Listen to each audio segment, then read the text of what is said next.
Sejam todos bem-vindos. Daremos início ao nosso estudo 12 do nosso guia. Aqui hoje para me acompanhar nós temos do meu lado esquerdo o Rogério e do meu lado direito a Rila. Antes de eles se apresentarem, para nós darmos início ao nosso estudo, eu vou pedir para que o Rogério faça uma oração para que o Espírito Santo nos conduza no estudo da lição. Oremos.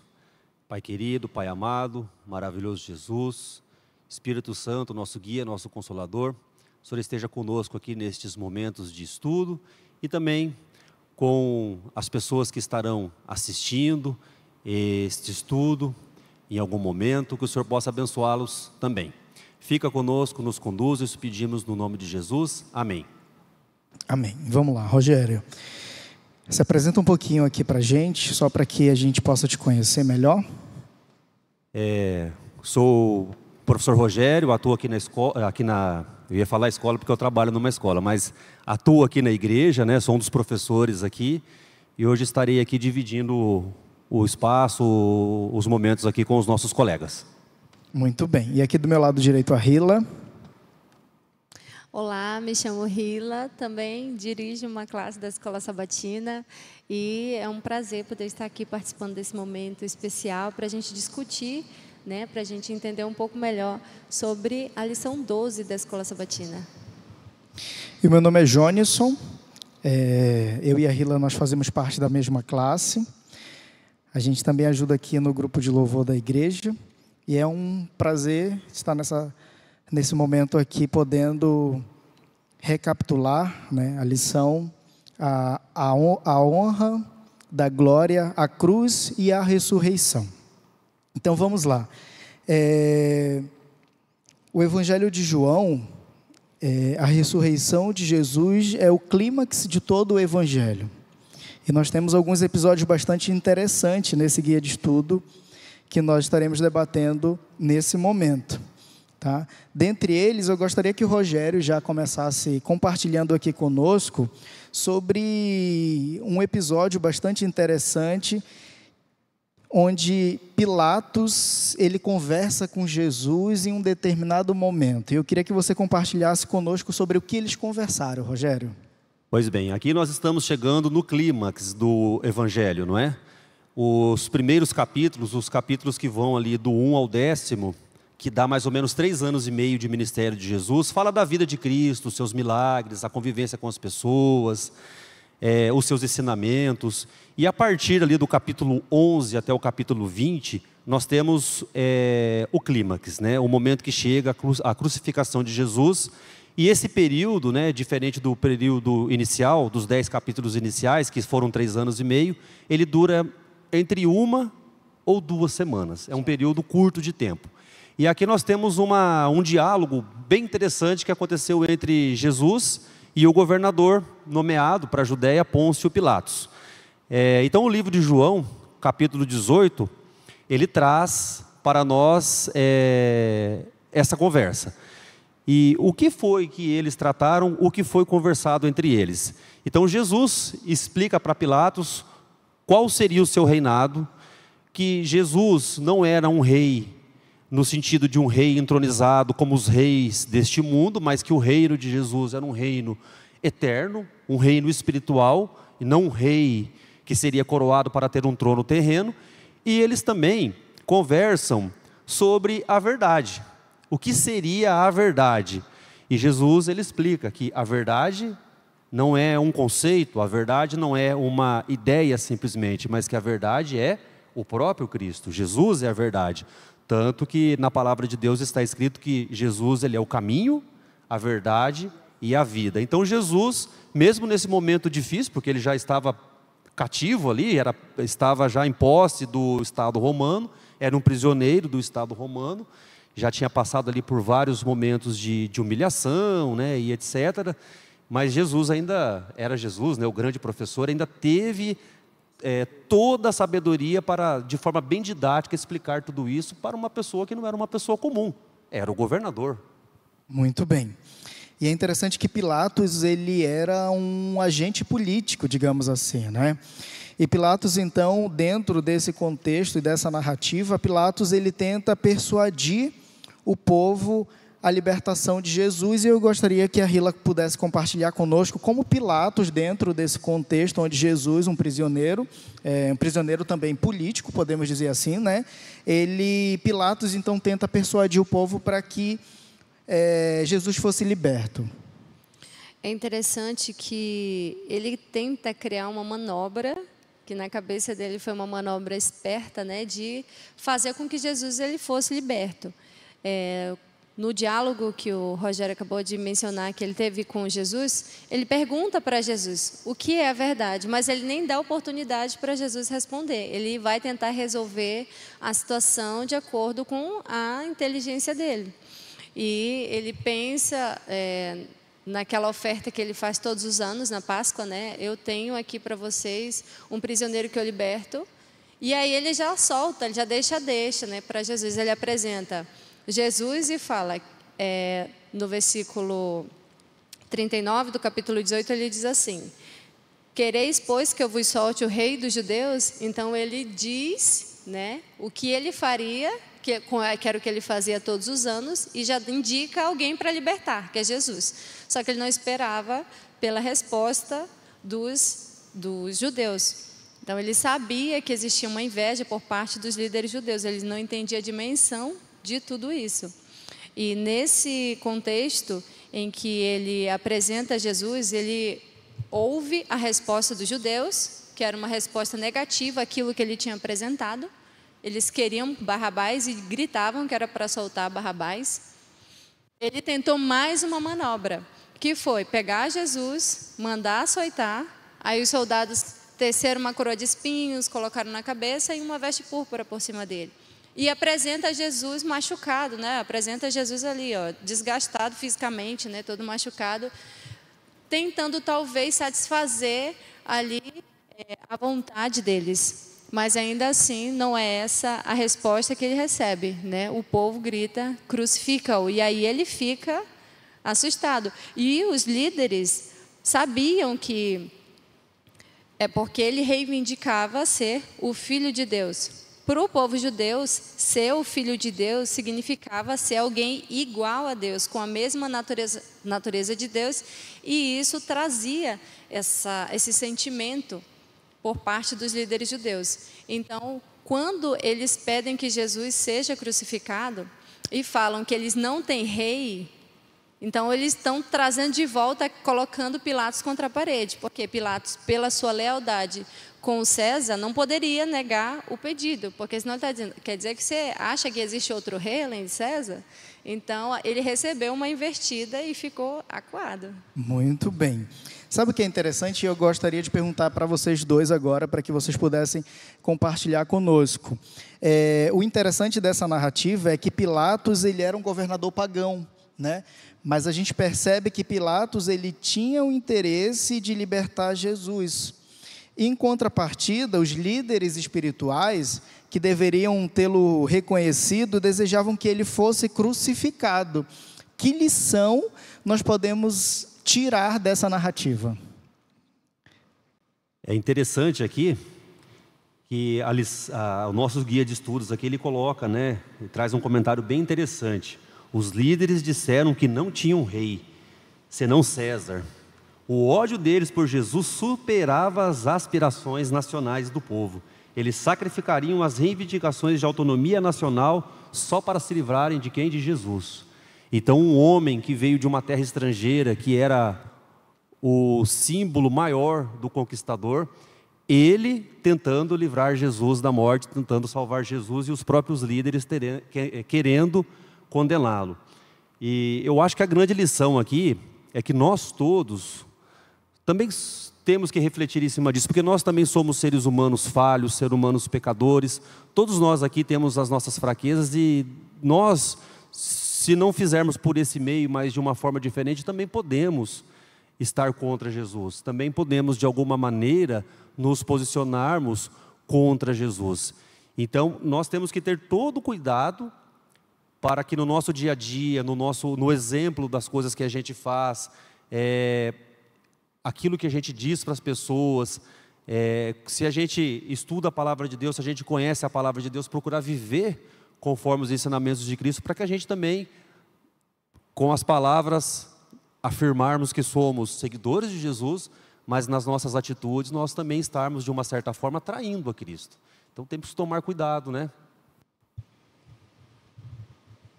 Eu concordo, super concordo com o que o Rogério falou, que é nitidamente apresentado o orgulho, a soberba e a arrogância dos líderes de Deus que estiveram ali, presenciaram vários sinais, viram os indícios de que Jesus era o Messias, mas ainda assim, todo aquele sentimento de inveja, aquele egoísmo que tinha dentro deles, fez com que eles cometessem o maior dos crimes, sacrificassem o Filho de Deus. Então, se a gente não observar isso, e se nós realmente não ficarmos atentos a nos submetermos a Deus, a nos humilharmos a Deus todos os dias, pedindo que Ele nos transforme, tendo um relacionamento com Ele, a gente cai no mesmo erro. Hoje, talvez, não crucificar Jesus, mas ir contra Deus, nos rebelarmos contra Deus através das nossas atitudes, mesmo achando que temos motivos... Por outros caminhos, né? Justamente. Muito bem. E aí a gente já sabe toda a narrativa do texto. Jesus, então, é açoitado, é crucificado. E ali no momento da crucificação acontece uma fala bem interessante que eu gostaria que o Rogério pudesse comentar conosco. O que você entende, Rogério, quando Jesus fala, está consumado? A palavra de Deus, quando nós nos debruçamos sobre ela, se nós pegarmos o Antigo Testamento, em várias passagens, em vários momentos, em vários livros, de diversas maneiras, usando uma linguagem mais direta, uma linguagem simbólica, Deus nos mostra que o que aconteceu naquele dia havia sido profetizado. Então, esse está consumado significa dizer que aquilo que Deus havia anunciado, aquilo que Deus havia profetizado, estava sendo concluído naquele momento. Se nós pegarmos lá no Antigo Testamento, o próprio ritual que o santuário trazia, o sacrifício diário, aquele cordeirinho que era imolado, né, que não tinha mancha nenhuma, que não tinha defeito nenhum, já simbolizava esse sacrifício vindouro de Jesus. Então, esse está consumado, Jesus está dizendo que desde o momento em que o primeiro casal pecou, Deus tinha um plano de salvação, Deus tinha um plano de redenção para a humanidade, e aquele momento foi o clímax, vamos assim dizer, né, dessa tentativa de Deus de resgatar, de trazer o homem de volta para perto de si. E é interessante que o nosso guia ele coloca o seguinte aqui para nós, uma frase bem interessante. Ali na cruz de Cristo foi colocado uma inscrição, né? Aqui está o rei dos judeus, né? O Jesus Nazareno, o rei dos judeus. Essa inscrição foi um testemunho silencioso da verdade sobre Jesus. E um dos indicadores de que ele estava sendo entronizado onde? Sendo entronizado na cruz. E é assim, nossa, né? Parece assim uma coisa muito contraditória, porque a cruz era uma das piores formas de morte, né? Se não for a pior forma de morte que os romanos haviam criado. E justamente na cruz, Cristo foi entronizado. Muito bem. E era em todos os aspectos, né? Físico e social também, né? Porque era uma forma de morte que a pessoa era considerada um criminoso, era humilhado, né? O nosso guia de estudo, na parte de quarta-feira, fala sobre o túmulo, que o túmulo estava vazio. Então, Jesus foi julgado, foi crucificado. E agora, nesse momento, em João 20, do 1 ao 7, ele retrata algo bem interessante para nós. Eu gostaria que a Rila pudesse comentar conosco qual é a relevância para nós do que é retratado nessa passagem bíblica, quando traz para a gente que o túmulo estava vazio. Bom, de forma resumida, o que está escrito aqui no texto bíblico é que Maria Madalena, só voltando um pouquinho, como Jesus morreu numa sexta-feira, e o horário da preparação estava próximo, né? Era o dia da preparação e o horário do sábado estava chegando, Jesus não teve um velório completo, né? Então as coisas foram meio que feitas muito na pressa, mas ele foi colocado dentro de um sepulcro, né, que era de José de Arimateia, enfim. No domingo, as mulheres iriam lá para completar, terminar o processo. Só que Maria Madalena foi de madrugada, né, preparou os materiais para levar. E quando ela chegou lá, ela viu a porta do sepulcro aberta. Voltou, foi a Pedro. Eu acho interessante a linguagem que João usa. João é bem modesto, né? Ele fala assim: e saiu Pedro e outro discípulo a quem Jesus amava. Ele nem fala eu saí, ele não fala João, ele falava outro discípulo a quem Jesus amava. João é fantástico.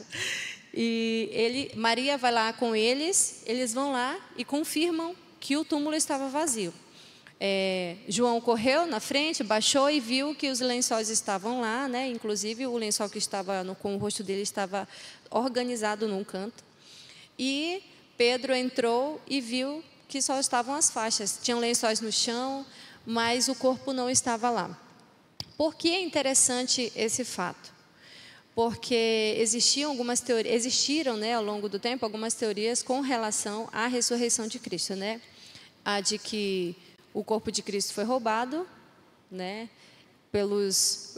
Enfim, a lição o guia de estudo ele retrata alguns motivos pelos quais não tem possibilidade do corpo dele, do sepulcro ter sido invadido por ladrões. Não levaram objetos de valor. A faixa onde estava o rosto de Jesus estava dobradinha, estava guardadinha, e os lençóis estavam no chão. E tinha uma escolta também, guardando o sepulcro, né? Então, não tinha essa possibilidade. E ladrões, quando estão com pressa para roubar, eles não vou dobrar aqui, deixar bem guardadinho e vou levar o corpo. Não, e qual é o interesse num corpo em decomposição naquela época, né? Então, tinha... Não era um corpo que havia sido sepultado junto com coisas de valor, né? Com objetos de valor, como, por exemplo, um túmulo de um faraó, que era... levado à câmara mortuária junto com vários objetos. De valor. Então, para que um ladrão ia querer roubar um corpo de como a nossa irmã colocou, de uma pessoa que já estava em decomposição, né? Não tem sentido, né? E que tinha passado por uma morte terrível, que era a morte de cruz. Naquela época era uma morte muito vergonhosa, né? Então, João, através desse contexto de como eles encontraram o sepulcro, deixa claro que Jesus realmente ressuscitou, né? E ao longo do texto, do capítulo 20, a gente vê que Jesus aparece para Maria, depois Jesus aparece para o discípulo naquele mesmo dia, né? No dia da ressurreição. Então, a relevância disso é a confirmação de que Jesus realmente ressuscitou. João, ele não simplesmente falou, olha, Jesus ressuscitou no primeiro dia. Ele deixa claro situações de como o sepulcro estava quando ele chegou lá. Estava organizado de uma forma em que só simplesmente Jesus poderia ter ressuscitado. Muito bem. E você comentou agora aqui um fato interessante de um personagem bíblico que é Maria. E aí eu gostaria de perguntar agora para o Rogério. Rogério, a gente sabe que as pessoas que acompanharam Jesus durante o seu ministério, aparentemente, depois do episódio da morte, elas de fato não compreenderam exatamente aquilo que Jesus havia passado para elas, né? Tanto que os discípulos ficaram completamente perdidos, né? E Maria, aparentemente, também não havia entendido o significado do túmulo vazio. E eu queria perguntar para você, qual situação mostra que Maria ela não entendeu o real significado do túmulo vazio? Como você bem colocou, professor, os discípulos estavam com Cristo há vários anos, né? E muitos deles ainda não tinham entendido qual que era o verdadeiro significado do ministério de Jesus. Muitos achavam que era uma coisa terrena, um reino terreno, aonde eles teriam cargos, aonde eles teriam pessoas importantes. E aí a gente já tira uma lição, né, dessa situação. Será que nós, enquanto seguidores de Jesus, nós entendemos qual que é o propósito de Cristo para nós? Então nós temos que refletir, né? Nós temos que olhar para dentro e fazer essa pergunta para nós. Será que nós não estamos nos apegando com as coisas deste mundo? Será que nós não estamos nos prendendo a coisas terrenas e esquecendo que aquilo que Jesus veio preparar para nós não é para este mundo, mas é para um mundo vindouro, um reino espiritual? Então, essa confusão ainda acontece, ainda existem pessoas hoje que confundem, né, o ministério de Cristo. E Maria Madalena foi uma dessas pessoas, porque quando ela viu o sepulcro vazio, na cabeça dela tinham roubado o corpo. E é assim, é até triste falar dessa forma, né? Corpo em decomposição, corpo que não estava com um aspecto bonito em função da forma como morreu. É triste falar dessa forma porque estamos falando de Jesus, né? Mas é assim que a coisa se encaminhou. Então ela tinha essa preocupação, ela ficou com essa frustração, e a reação dela foi uma reação de muito choro, de desespero, de muita tristeza. E aí eu queria já complementar a segunda pergunta, né? Então a gente vê Maria aí completamente triste, com muito choro, né? E o que mudou para Maria? O que mudou, né? A visão de Maria daquele acontecimento que estava sendo um acontecimento triste, né? E um acontecimento aparentemente sem resposta, porque ela acreditava que o corpo do mestre havia sido roubado. O que mudou tudo para Maria? O que aconteceu? Jesus, ele aparece para Maria, Jesus aparece para os discípulos, né? Nós temos Tomé, que ficou conhecido como aquele que só acreditaria se visse, né? Só se eu ver Jesus, só se eu tocar nas feridas de Jesus, eu acredito. Então Jesus, ele aparece, porque temos que entender que Jesus, como o grande professor, ele tinha um ministério, e fazia parte do ministério dele educar essas pessoas, porque ele, em algum momento, teria que ser crucificado. Se não fosse com Pilatos, seria por outro meio, enfim, a coisa teria que acontecer. As profecias deveriam se cumprir, né? As profecias, de uma forma ou outra, elas seriam cumpridas, e Jesus, ele teria que ascender aos céus. E os seres humanos daquela época que caminharam com Jesus, eles teriam que, com o auxílio, com a guia do Espírito Santo, eles teriam que dar sequência à obra e espalhar o Evangelho pelo mundo. Então, eu vejo a aparição de Cristo para os discípulos, para Maria, eu vejo como a continuidade do ministério de Jesus, antes dele ascender ao céu, para ele, vamos dizer assim, terminar de inculcar ali na mente das pessoas qual que era a missão deles após Jesus subir. Muito bem. Eu acho interessante nessa história do que aconteceu. Maria foi a primeira pessoa a ver Jesus, né? E Maria teve um comportamento diferente dos outros discípulos. Não que os outros discípulos não o amassem, mas Maria estava absurdamente querendo fazer alguma coisa a respeito. O que aconteceu com Jesus mexeu muito com ela. E Jesus foi alguém que transformou a vida dela de uma forma que ela nunca alguém tinha feito aquilo por ela, né? Então, o privilégio de Maria ser a primeira pessoa a ver Jesus, a forma como ela dialoga com o próprio Jesus, achando que é o jardineiro, né? Ela fala, ela olha, ela viu 2 anjos dentro do sepulcro. Pedro e João viram o sepulcro, não tinham os anjos. Quando ela baixou para ver, tinham 2 anjos, e ela perguntou: cadê o corpo do mestre? Ela começou a chorar, né? E eles disseram para ela não chorar. E quando ela olhou para trás, ela viu que Jesus estava lá, mas ela não reconheceu Jesus. E ela já foi falando: se você pegou o corpo do meu Senhor, me diz onde você deixou, que eu vou lá e busco. Aí eu fico imaginando como que Maria ia carregar Jesus. Mas olha o sentimento, olha o amor que ela tinha por Jesus, né? E Jesus, retribuindo esse amor, dá esse privilégio para ela falar: Maria, e ela reconhece imediatamente a voz dele, mestre. E aí ele fala assim: não me detenhas. Então provavelmente ela agarrou Jesus pelas pernas por algum lugar, porque ele fala: não me detenhas, porque eu ainda deve ter abraçado Jesus, né? Imagina, naquela aflição, né? E a alegria, né? Então o comportamento que eu vejo dos discípulos que estavam escondidos num lugar com medo dos judeus, né? Porque é ela que reporta para eles, as mulheres vão e reportam para os discípulos, eles estão escondidos no lugar.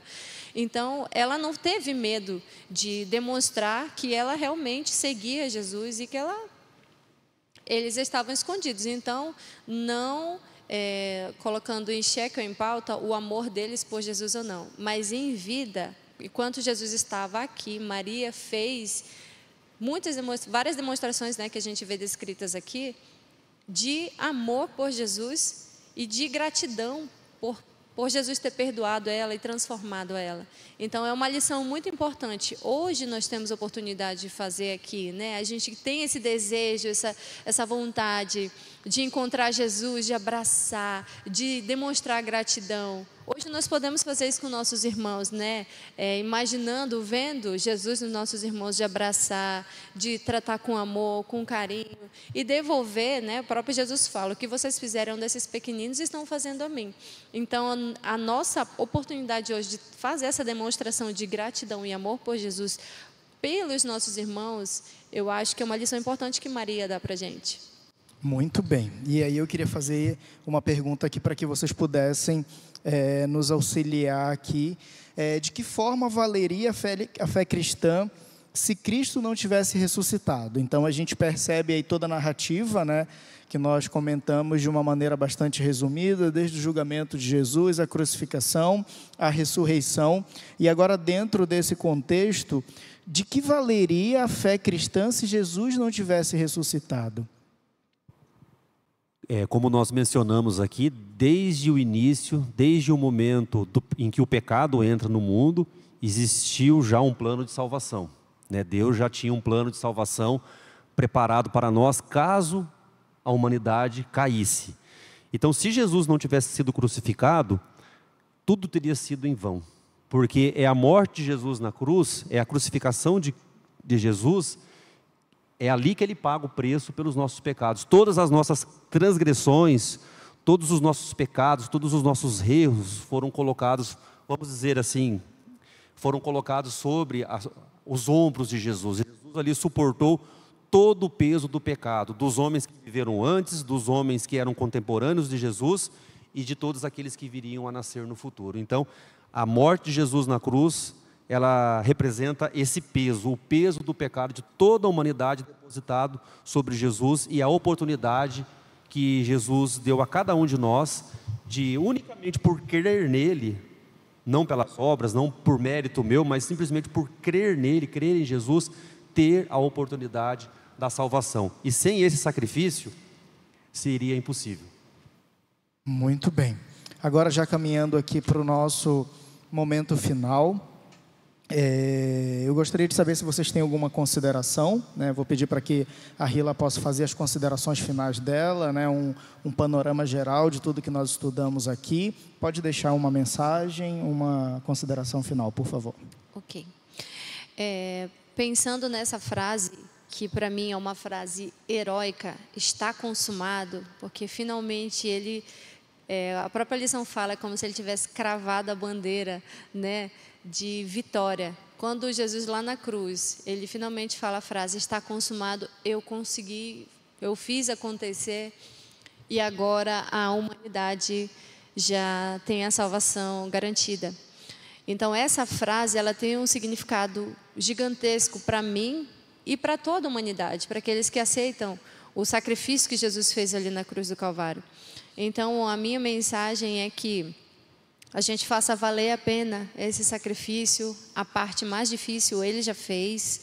Nossa parte hoje é aceitar e seguir junto com Ele, né? Ele falou que estaria junto conosco até o fim dos tempos, até a consumação dos séculos. Ele disse que não seria difícil, mas a parte mais difícil, mais complexa, Ele já fez. Então a nossa parte hoje é aceitar, é perseverar nesse caminho, aguardando o retorno do nosso mestre voltar, porque é a última parte do plano, né? É quando ele volta para resgatar os seus filhos. E que nenhum de nós possamos desistir desse caminho e que nós possamos propagar o máximo possível, né, para as nossas famílias, os nossos amigos, as pessoas com quem a gente tiver contato, sobre essa mensagem especial do plano de salvação, a mostrar, contar para as pessoas que o preço do resgate já foi feito e que a gente só tem que se preparar para o retorno do nosso Senhor. Muito bem, Rogério, qual mensagem e quais considerações você faz diante de tudo que nós estudamos? Que nós possamos refletir nesse estudo que a cruz foi algo terrível, extremamente terrível, mas também foi a hora, o momento da glória, né? Foi o momento, como nossa irmã colocou na sua conclusão, ali onde foi consumado, onde Jesus, gostei dessa tua expressão, fincou a bandeira e disse: a vitória está garantida. E Jesus, ele morreu em desprezo, mas isso representa a sua entronização, a entronização de Jesus como nosso Salvador. Então, o meu recado para todos é que nós não percamos isso, que nós não deixemos que isso escape de nós. nós teremos tribulações, tentações, o inimigo vai tentar de diversas formas nos derrubar, nos tirar do caminho. Mas lá no Antigo Testamento, no livro de Isaías está escrito: toda vez que você tiver dúvida, que você estiver perdido, o Espírito Santo, ele vai dizer para você assim: eis aqui o caminho, andai por ele. Que nós possamos nos manter firmes no caminho de Jesus. Muito bem. Para concluir, eu gostaria de ler aqui uma citação que está no nosso guia de estudo, que diz o seguinte: para os anjos e os mundos não caídos, a frase está consumado teve profundo significado. A obra da redenção havia sido realizada tanto para o nosso benefício quanto para o benefício deles. Então o próprio Deus se fez homem, habitou entre nós para que hoje eu e você pudéssemos ter a esperança da salvação. Muito obrigado, Rila. Muito obrigado, Rogério. Muito obrigado a você que está nos acompanhando, que esse estudo possa ser esclarecedor e possa ajudar no seu crescimento espiritual e no esclarecimento de algumas dúvidas que possam surgir. Muito obrigado. Vou fazer a oração para que nós possamos concluir, então, o estudo nesse momento. Oremos. Querido Jesus, muito obrigada, Senhor, porque hoje, em 2024, nós temos a certeza da Tua salvação, nós temos a certeza do sacrifício que o Senhor fez na cruz do Calvário, já aconteceu, e hoje nós estamos aqui à espera do Teu retorno, à espera da finalização do plano de salvação, que é quando o Senhor resgata os Teus filhos para viver com o Senhor eternamente.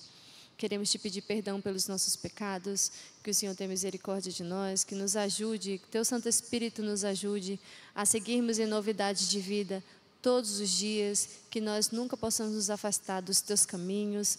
Abençoa os Teus filhos espalhados por toda a terra, abençoa as pessoas que estão assistindo a esse programa, que o Senhor possa estar cuidando, possa estar ajudando nas suas dificuldades espirituais, nas suas vidas no geral. Cuida da Tua igreja por toda a terra, cuida dos Teus filhos por toda a terra, nos dá realmente um dia abençoado na Tua presença, é o que Te imploramos por Teu nome, Senhor. Amém.